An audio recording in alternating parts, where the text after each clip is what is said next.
Hello बच्चों, class 9 chapter 3 the world of numbers, प्रश्नावली 3.3, जिसके अंदर मेन टॉपिक है परिमेय संख्याएं। परिमेय संख्याएं क्या होती है? परिमेय संख्या या रैशनल नंबर वे सभी संख्याएं जिन्हें p बटा q के रूप में लिखा जा सकता है। जिस किसी भी संख्या को हम बटे की फॉर्म में लिख दे, वो सभी संख्याएं परिमेय संख्याएं कहलाती है। p और q पूर्णांक है, पूर्णांक माइनस की संख्या है और प्लस की संख्या या जीरो। लेकिन कंडीशन एक है, क्यू इज नॉन जीरो, कि जो नीचे वाली संख्या है वो जीरो नहीं होगी, ऊपर वाली संख्या जीरो हो सकती है। फॉर एग्जाम्पल, अगर हम लिखते 3/4 तो ये हमारी परिमेय संख्या है, क्योंकि ये बटे की फॉर्म में है, p बटा क्यू की फॉर्म में। -2/5 ये भी हमारी परिमेय है, पूर्णांक बटा पूर्णांक एक परिमेय संख्या है हमारी। -7/-9 ये भी परिमेय संख्या है, पूर्णांक बटा पूर्णांक। तो चाहे प्लस का नंबर हो चाहे माइनस का नंबर हो, कोई भी नंबर हो, पूर्णांक हो, उनको अगर हम बटे की फॉर्म में लिख सके तो वो सभी परिमेय संख्याएं होती है। अगर हम 5 लिख दें तो क्या 5 एक परिमेय संख्या होगी? इसका आंसर होगा जी, बिल्कुल होगी 5 परिमेय संख्या, क्योंकि 5 को हम 5/1 लिख सकते हैं, जो कि एक p बटा क्यू की फॉर्म है। क्या 0 एक परिमेय संख्या होगी? 0 भी परिमेय संख्या होगी, क्योंकि 0 को हम 0/1 लिख सकते हैं। 0 को तो हम 0/2 भी लिख सकते हैं। सारी हमारी p बटा क्यू की फॉर्म है, यानी बटे की फॉर्म है। तो इसका मतलब क्या हुआ? सभी प्राकृत संख्याएं, सभी पूर्ण संख्याएं और सभी पूर्णांक सारी की सारी परिमेय संख्या होती है, क्योंकि सभी के नीचे हम एक लगा के उसको परिमेय संख्या के रूप में लिख सकते हैं। ठीक है, लिखा जा सके। ये नहीं कि वो पहले से मिलेंगी हमें। अगर पहले से नहीं मिलती है, अगर मान लिया 2.5 है हमारा, क्या ये परिमेय संख्या होगी? इसके लिए हम क्या करते हैं, पॉइंट को हटा के नीचे 1 लगाते हैं और जितनी डिजिट उसके बाद होती है उसको 0 लगाते हैं। तो ये बन गया हमारा 25/10 और बटे की फॉर्म आ गई, तो ये हमारा परिमेय संख्या है। तो सभी दशमलव के नंबर भी परिमेय संख्या होती है, फाइनाइट दशमलव के नंबर। तो इसी के अंतर्गत हमारा पहला question, exercise 3.3, question number 1। Question number 1 हमारा कहता है कि सिद्ध कीजिए निम्नलिखित परिमेय संख्याएं बराबर है।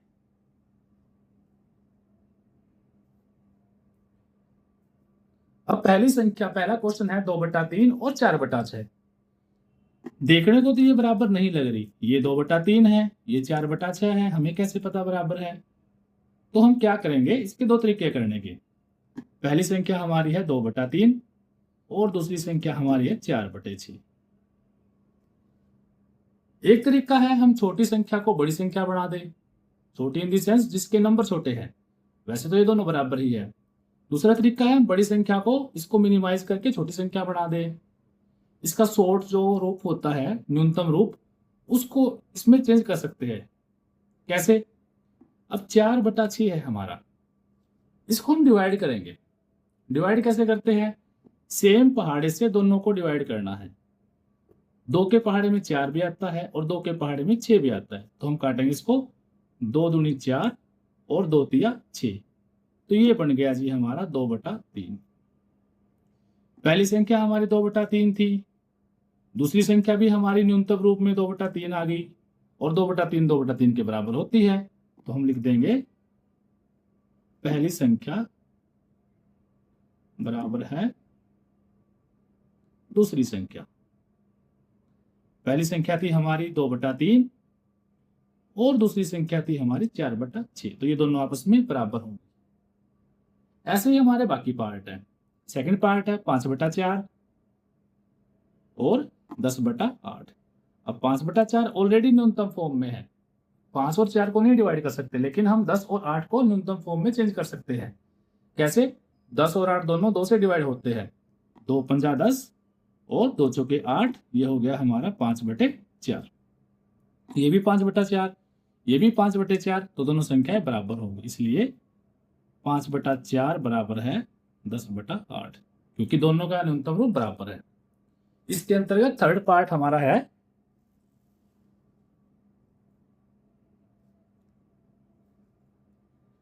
-3/5 और -6/10। -3/5 और दूसरी संख्या है -6/10। पहली संख्या न्यूनतम रूप में है, दूसरी संख्या को न्यूनतम रूप में चेंज कर देंगे। 6 और 10 दोनों 2 के पहाड़े से डिवाइड होती है, 2 तिया 6 और 2 पंजे 10, तो ये हो गया -3/5। माइनस एज इट इज रहा, माइनस कैंसिल कहीं से नहीं हो रहा, तो -3/5। तो पहली संख्या इज इक्वल टू दूसरी संख्या, दोनों संख्याएं आपस में बराबर हैं, यानी कि -3/5 is equals to -6/10। Last part 9/3 और 3 को भी बताया, 3 को हम लिख सकते हैं 3/1, क्योंकि परिमेय संख्या है हमारी। 9/3 इसको हम न्यूनतम फॉर्म में चेंज करेंगे, 3 के पहाड़े से दोनों कटते हैं, 3 कम 3, 3 तिया 9, तो ये भी हो गया हमारा 3/1। तो इसलिए दोनों संख्याएं बराबर है, पहली संख्या बराबर है दूसरी संख्या, यानी कि 9/3 बराबर है 3 के। तो ये फर्स्ट क्वेश्चन हमारा कंप्लीट हो जाता है।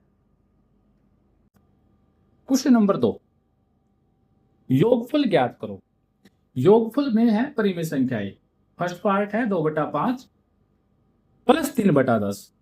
अगर हमारे हर बराबर हो, ऊपर वाले को बोलते हैं अंश, जो हमारी p/q फॉर्म है, ऊपर वाले को बोलते हैं अंश और नीचे वाले को बोलते हैं हर।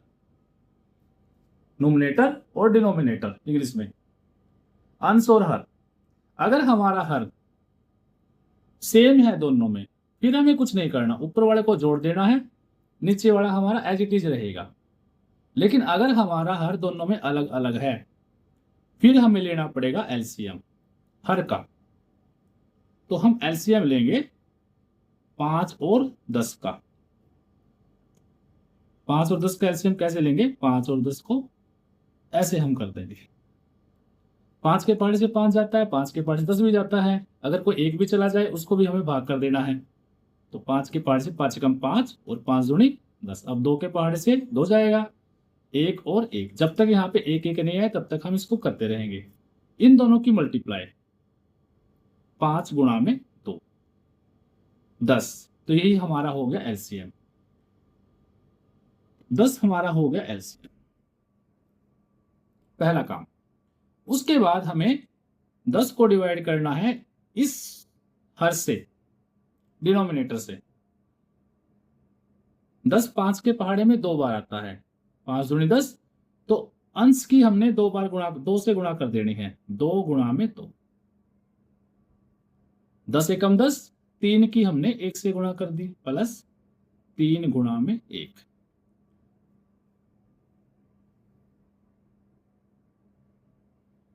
ये हो गया 2 दूनी 4 प्लस 3 एकम 3 बटे में 10, यानी कि 7/10। यही इसका आंसर हो गया। Next part 7/12 plus 5/8। इसमें भी हर दोनों में अलग अलग है, इसका भी एलसीएम निकालेंगे 12 और 8 का।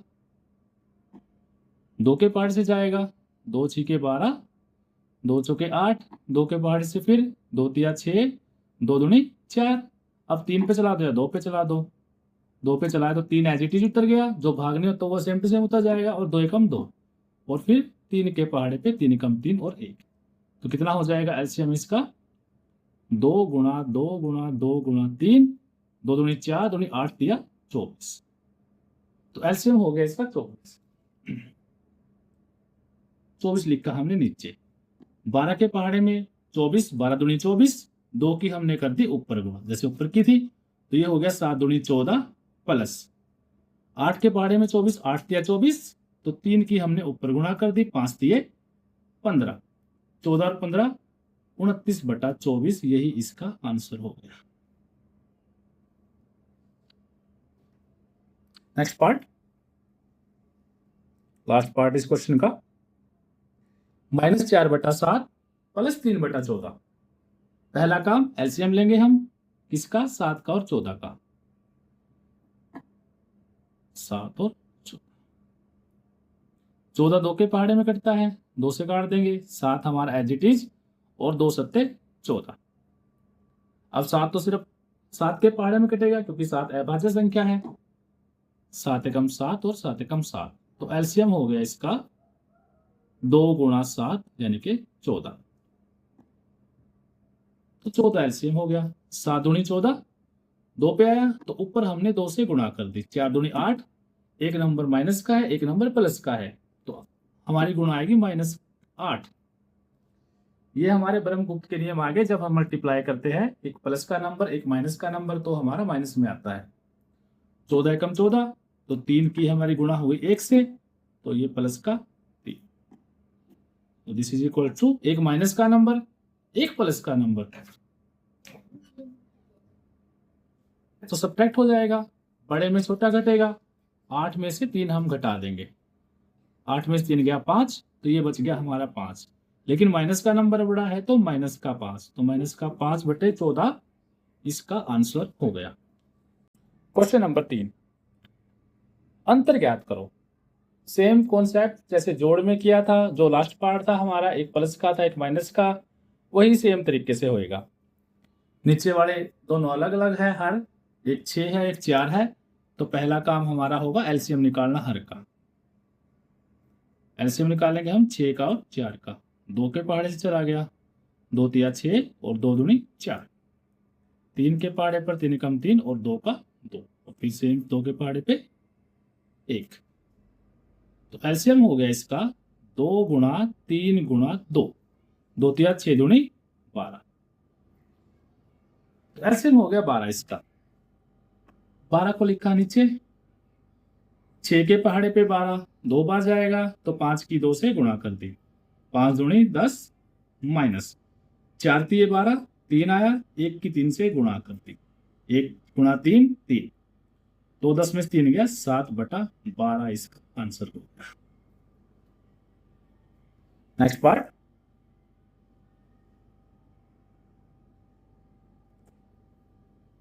-11/8 सॉरी +11/8 -3/4। पहले एलसीएम 8 का और 4 का, 2 से जाएगा, 2 चौके 8, 2 दूनी 4, फिर 2 से जाएगा, 2 दूनी 4, 2 एकम 2, फिर 2 से जाएगा, 2 एकम 2 और 2 एकम 2, तो एलसीएम हो गया इसका 2 × 2 × 2, 2 दूनी 4 दूनी 8, तो 8 और नीचे लिख लिया हमने। चलो थोड़ा सा और पढ़ देंगे। एलसीएम क्या होता है? एलसीएम होता है लिस्ट कॉमन मल्टीपल।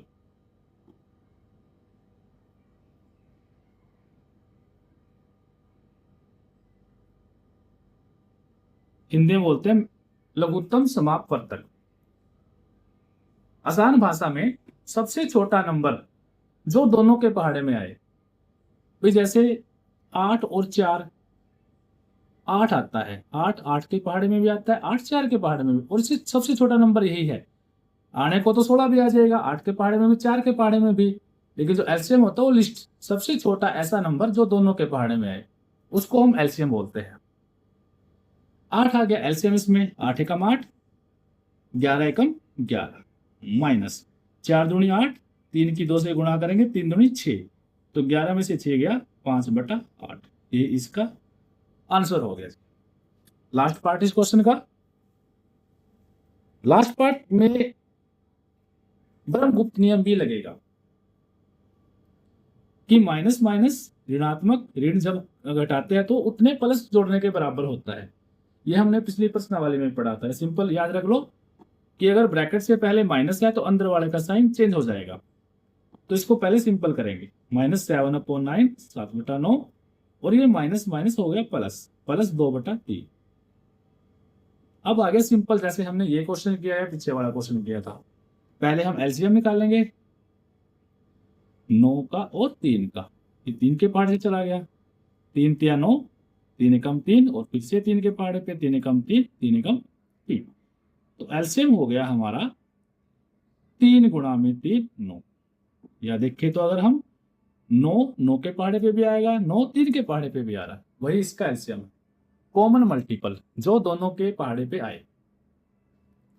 तो 9 एकम 9 गुणा हो गई 7 की 1 से, माइनस का 7 हो गया, 3 तिया 9, 2 की गुणा हो गई 3 के साथ, प्लस का 6 हो गया, -7 और +6, माइनस का 1 बच गया। ये वही लॉज है, एक प्लस का नंबर है, एक माइनस का नंबर है। बड़े नंबर में छोटा नंबर घटा दिया, और बड़े का साइन माइनस का था तो माइनस का 1 बच गया हमारा।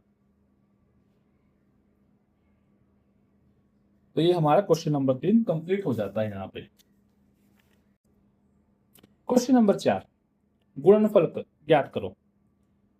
अभी तक 3 क्वेश्चन किए, परिमेय संख्याओं के तीनों क्वेश्चन है।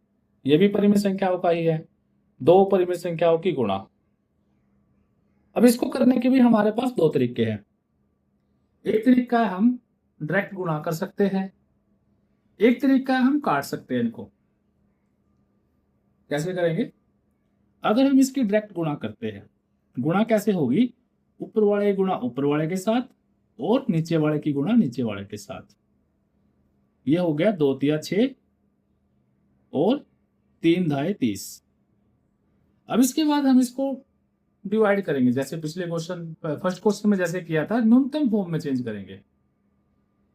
ऐसे पहाड़े से काटेंगे जो दोनों को काट सके। अब 6 और 30 है हमारा, 6 के पहाड़े पे 6 भी आता है और 6 के पहाड़े पे 30 भी आता है। तो डायरेक्ट हम 6 से काट सकते हैं, 2 से भी काट सकते हैं पहले, फिर 3 से काट सकते हैं, पहले 3 से काट के फिर 2 से भी काट सकते हैं। तो डायरेक्ट हम, अब छोटा पहाड़ा 6 का, तो हम डायरेक्ट 6 से काट देते हैं। 6 कम 6, 6 पंजे 30। आंसर आ गया 1/5। या फिर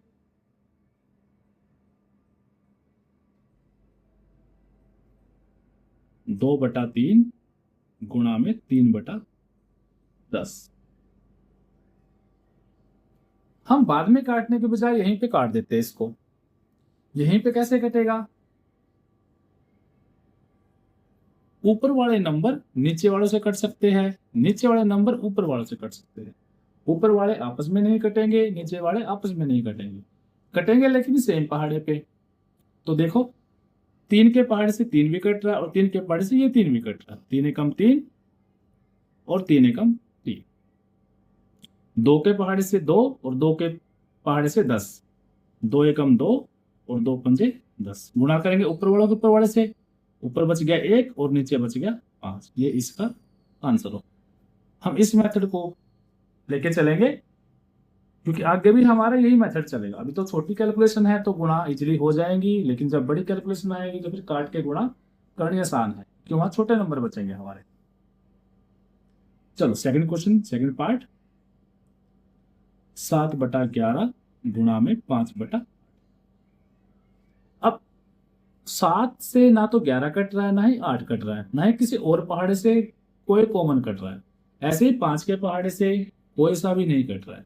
उसके लिए डायरेक्ट गुणा करेंगे, ऊपर वाले के ऊपर वाले से गुणा, 7 पंजे 35 और 11 8 88। बस यही इसका आंसर होगा, कि कट ही नहीं रही। लास्ट पार्ट इसका, -4/7 गुणा 5/14।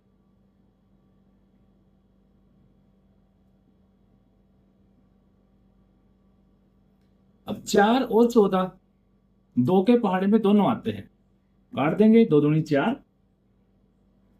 2 सत्ते 14। लेकिन अब ना 2 से 7 कट रहा है, ना ही 5 से 7 कट रहा है। अब गुणा कर देंगे, 5 दूनी 10 और 7 सत्ते 49। लेकिन एक नंबर माइनस का है हमारे पास। जब हम गुणा करते हैं, ब्रह्मगुप्त के नियम, एक नंबर माइनस का है, दूसरा प्लस का है, तो हमारा आंसर माइनस में आता है। तो ये हो गया माइनस का आंसर, आ गया -10/49। Question number 5। क्वेश्चन नंबर 5 हमारा है भागफल। भागफल और गुणा दोनों एक जैसे ही है। एक जैसे कैसे? सिर्फ एक चीज चेंज करनी है और हमारा आंसर आ जाएगा। भाग कभी डायरेक्ट सोल्व नहीं होगी, भाग को पहले गुणा में चेंज करना पड़ेगा। गुणा में चेंज वो कैसे होगा? पहले वाला ऐसे कैसा लिख देंगे, ये लगाया सिंबल हमने गुणा का, पीछे वाले का व्युत्क्रम कर देंगे, व्युत्क्रम यानी रेसिप्रोकल, उल्टा कर देंगे उसका। उल्टा मतलब जो हमारा अंश है उसको हम हर कर देंगे, हर वाले को अंश कर देंगे। मतलब 10/3 हमारा था 3/10, हमने कर दिया 10/3। अब हो गया पहले वाले क्वेश्चन जैसा कि जैसे हमने गुणा करी वैसे ही हमारा ये हो जाएगा। अब 2 के पहाड़े पे 3 नहीं आता, ये 3 नहीं आता, ऐसे ही ना 3 10 को काट सकता है, इसके बाद सीधी गुणा हो जाएगी। 10 दूनी 20 और 3 दिया 9। ऊपर वाले गुणा ऊपर वाले के साथ, नीचे वाले गुणा नीचे वाले के साथ। नेक्स्ट पार्ट 7/11, भाग को किया गुणा में, ऊपर चला गया 8, नीचे पहुंच गया 5, उल्टा कर दिया। 3/10 था 10/3 कर दिया, 5/8 था तो 8/5 कर दिया हमने। अब ये वही सेम जैसे पिछले हुआ था हमारा, ना तो 5 के पहाड़े में 7 और 8 कोई भी नहीं कट रहा आपस में, तो डायरेक्ट गुणा कर देंगे। 8 7 56 और 11 5 55, यही इसका आंसर हो गया। लास्ट पार्ट हमारा -4/7 भाग 5/14, तो -4/7 एज इट इज, गुणा का सिंबल 5/14 का हो गया 14/5। अब गुणा हो गई, काट सकते हैं ऊपर वाले को नीचे वाले से। 7 के पहाड़े में 14 आता है, तो जी 7 एकम 7, 7 दूनी 14, गुणा कर देंगे ऊपर वाले की, 4 दूनी 8 और 5 एकम 5, लेकिन एक नंबर माइनस का है तो -8/5 इसका आंसर हो गया। क्वेश्चन नंबर 6, दर्शाइए, उसके बाद स्टेटमेंट है ये। दर्शाइए मतलब सिद्ध कीजिए। सिर्फ क्या करना है कि ये वाला जो हिस्सा होगा वो इस वाले हिस्से के बराबर होगा। इसको हम कैसे दर्शाएंगे? इसको दर्शाने के लिए सिंपल सा है, एक बार हम left hand side use solve करेंगे, एक बार हम राइट हैंड साइड सोल्व करेंगे। सोल्व करने का वही प्लस और गुणा हम कर चुके हैं अभी, कैसे हमें प्लस करना है, कैसे हमें गुणा करनी है। जो लेफ्ट हैंड की तरफ है ये लेफ्ट हैंड साइड, जो राइट हैंड की तरफ है वो राइट हैंड साइड। तो पहले लेफ्ट हैंड साइड को सोल्व करते हैं। लेफ्ट हैंड साइड हमारी है 1/2 प्लस 3/4 गुणा में 8/3। अब यहां लग गया बोर्ड मास का रूल कि सबसे पहले ब्रैकेट सोल्व होगी। पहले हम इसको सोल्व करेंगे। इसको सोल्व करने के लिए हम 2 और 4 का एलसीएम लेंगे। तो एलसीएम कितना हो जाएगा 2 और 4 का? 2 एकम 2, 2 दूनी 4 और फिर 2 एकम 2, 2 एकम 2, तो 2 दूनी 4। एलसीएम हो गया हमारा 4। 2 दूनी 4, ऊपर हो गई 2 से गुणा, तो 1 दूनी 2 प्लस 4 एकम 4, 3 की हो गई 1 से गुणा प्लस 3 एकम 3 और गुणा में 8/3। तो 2 और 3 5, 5/4 गुणा में 8/3। तो ये हो जाता है हमारे पास। अभी काटेंगे, कोई किसी से कटेगा तो 4 की टेबल में 8 आता है, तो 4 एकम 4, 4 दूनी 8। अब कोई नहीं कटेगा तो 5 दूनी 10 और नीचे बच गया हमारा 3, 10/3। अब ऐसे ही कर लेंगे right hand side solve. Right hand side में है 1/2 गुणा में 8/3 प्लस 3/4 गुणा में 8/3। वही बोर्ड मास का रूल, पहले मल्टीप्लाई होगी सोल्व, फिर जो भी आएगा उसको पीछे वाले में ऐड कर देंगे। दोनों की पहले मल्टीप्लिकेशन सोल्व होगी। तो 2 एकम 2, 2 चौक 8, तो ये हो गया हमारा 4/3 प्लस 3 एकम 3 और 3 एकम 3, 4 एकम 4, 4 दूनी 8। तो आगे बच गया हमारा 2/1। एलसीएम लेंगे, 3 और 1 का एलसीएम 3 होएगा, क्योंकि एक के पहाड़े में तो सारे आते हैं, जो मर्जी हो। तो 3 एलसीएम हो गया इसका, तो 3 एकम 3, 4 की गुणा हो गई 1 से, यहां बच गया 4, 1 तिया 3, 2 की गुणा हो गई 3 से, तो ये हमारा 2 तिया 6, 6 और 4 10/3। लेफ्ट हैंड साइड हमारी आई 10/3, राइट हैंड साइड हमारी आई 10/3। Left hand side is equal to right hand side, और यही हमें सिद्ध करना था, तो आगे लिख देंगे, बस यही हो गया सिद्ध हमारा। Left hand side is equal to right hand side. Question number 7। Question number 7 है जी, वितरण गुणधर्म, वितरण डिस्ट्रीब्यूटिव प्रॉपर्टी, इंग्लिश में ठीक है डिस्ट्रीब्यूटिव प्रॉपर्टी, हिंदी में वितरण गुणधर्म का उपयोग करके निम्नलिखित को सरल करो। अब सोल्व हम ऐसे भी कर सकते थे कि पहले ब्रैकेट वाला सोल्व करेंगे, फिर हम उसकी 7/9 से गुणा कर देंगे, लेकिन इन्होंने बोला कि डिस्ट्रीब्यूटिव प्रॉपर्टी का ही यूज करना है। डिस्ट्रीब्यूटिव प्रॉपर्टी क्या है? जैसा कि नाम से ही है, डिस्ट्रीब्यूट कर देना। भाई अगर मान लिया हमारा a गुणा में वही जो यहाँ पे है हमारा ब्रैकेट है, मतलब गुणा है, और ब्रैकेट में जितने भी नंबर हैं, मान लिया b + c - d, ये मान लेते हैं हम, तो इस गुणा को इसके अंदर डिस्ट्रीब्यूट कर देना। उसमें क्या होता है, a की गुणा b के साथ हो जाएगी, a की गुणा c के साथ भी हो जाएगी, और a की गुणा d के साथ भी हो जाएगी। जितने भी उस ब्रैकेट के अंदर नंबर है, संख्याएं हैं, उन सभी से गुणा हो जाएगी, डिस्ट्रीब्यूट हो जाएगा जो मल्टीप्लिकेशन है।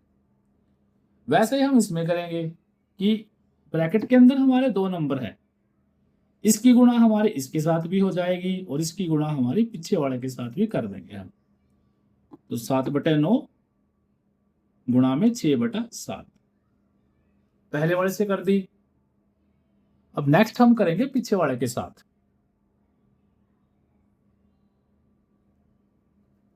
-7/9 गुणा में 3/4। माइनस क्यों आया? क्योंकि ये प्लस का है और ये माइनस का है, मल्टीप्लाई करेंगे तो एक नंबर माइनस का है तो माइनस का आ गया। 7 के पहाड़े से 7 एकम 7, 7 एकम 7, 6 और 9 दोनों 3 के पहाड़े से कटते हैं, 3 दूनी 6 और 3 तिया 9, ये तो हो गया खत्म हमारा।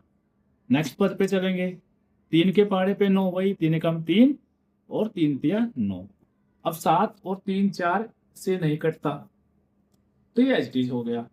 अब फर्स्ट जो पद हमारा बना वो बच गया 2/3, माइनस ऊपर है 7 और नीचे 3 चौके 12, 7/12। अब हो गया सिंपल जो हमने घटा वाला क्वेश्चन किया था। 3 और 12 का एलसीएम निकाल लेंगे पहले, तो 3 और 12 का एलसीएम कितना हो जाएगा?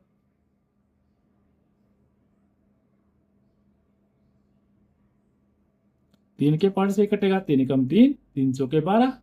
अब 2 से काट लो या 4 से डायरेक्ट काट लो, 2 दूनी 4 और 2 एकम 2, 2 एकम 2, तो 3 दूनी 6 दूनी 12, एलसीएम हो गया हमारा 12।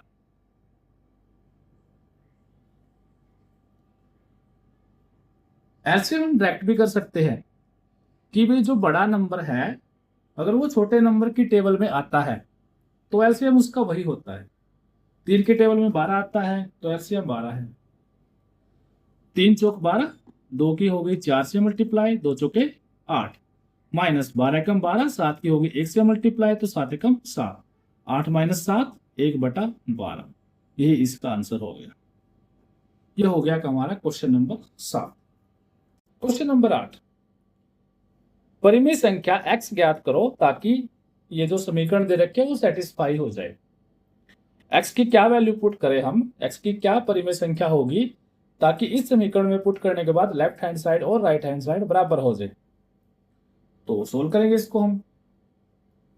इसमें लेफ्ट हैंड साइड और राइट हैंड साइड अलग सोल्व करने की जरूरत नहीं है, दोनों को एक साथ चलाएंगे क्योंकि इसमें सिद्ध नहीं करना हमें, इसमें हमें सोल्व करना है। जब हमें सिद्ध करना है तब हम लेफ्ट हैंड साइड अलग सोल्व करते हैं, राइट हैंड साइड अलग सोल्व करते हैं। जब हमें सोल्व करना है तब हम ट्रैक चलते हैं। तो इसके अंदर लगा देंगे डिस्ट्रीब्यूटिव प्रॉपर्टी। अभी पढ़ा हमने 5/6 की गुणा हो जाएगी x के साथ और 5/6 की गुणा हो जाएगी 3/5 के साथ। 5/6 गुणा में x प्लस 5/6 गुणा में 3/5। राइट हैंड साइड में कुछ कैंसिल नहीं हो रहा तो हमने एज इट इज लिख दिया इसको। अब करेंगे कैंसिल। 5/6 गुणा में x तो कैंसिल नहीं होता। 5/6 गुणा 3/5 इसमें हो जाएगा। 5 एकम 5 और 5 एकम 5, 3 एकम 3, 3 दूनी 6। तो लेफ्ट में हो गया 5/6 गुणा में x को लिख देंगे 5/6x प्लस 1/2 और राइट साइड में हो गया 5/6x plus 1/2। Left hand side और राइट हैंड साइड बिल्कुल एक जैसी है, कुछ भी फर्क नहीं। अगर हम सोल्व भी करेंगे इसको तो लास्ट में हम पहुंच जाएंगे 0 बराबर है 0 पे। वहां तक करने की जरूरत भी नहीं है हमें, हम वहां तक करें क्योंकि हमारा अभी बराबर हो गया तो बाद में भी बराबर रहेगा। तो जहां तक मर्जी सोल्व करेंगे तभी हमारा बराबर है। तो x की वैल्यू तो आएगी नहीं ऐसे। चलो इसको थोड़ा कवर कर लेते हैं। 5/6x इसको इधर लेके आएंगे, ये हो गया जी माइनस का। इसको उधर लेके जाएंगे 1/2 माइनस का 1/2, ये इससे कैंसिल हो गया, ये इससे कैंसिल हो गया। 0 बराबर है 0। हमारे पास x की वैल्यू नहीं आई तो इसका मतलब क्या हुआ, अब वैल्यू तो कुछ ना कुछ होगी x की। Left hand side right hand side के बराबर हो गई। इसका मतलब है कि x की हम कुछ भी वैल्यू पुट कर देंगे वो सारी वैल्यू इसको सेटिस्फाई कर देगी समीकरण को। कोई भी वैल्यू पुट कर देंगे। एक स्पेशल वैल्यू, अगर स्पेशल वैल्यू आती है तो सिर्फ वो एक पार्टिकुलर वैल्यू आती है, भाई यही वैल्यू है जो इस समीकरण को सेटिस्फाई करेगी, लेफ्ट हैंड साइड को राइट हैंड साइड के बराबर करेगी। लेकिन यहां पर कोई भी वैल्यू पुट करके देख लो, कोई भी परिमेय संख्या होगी वो इसको सेटिस्फाई कर देगी। तो इसका आंसर क्या बनेगा, क्वेश्चन क्या था हमारा कि परिमेय संख्या x ज्ञात करो। तो इसका मतलब हुआ x कोई भी परिमेय संख्या हो सकती है। x can be any rational number. कोई भी परिमेय संख्या पुट करके देखो, प्रत्येक संख्या के लिए, परिमेय संख्या के लिए ये समीकरण सेटिस्फाई हो जाएगी। तो ये हमारा क्वेश्चन खत्म हो गया जी, ये हमारी प्रश्नावली खत्म। Thank you.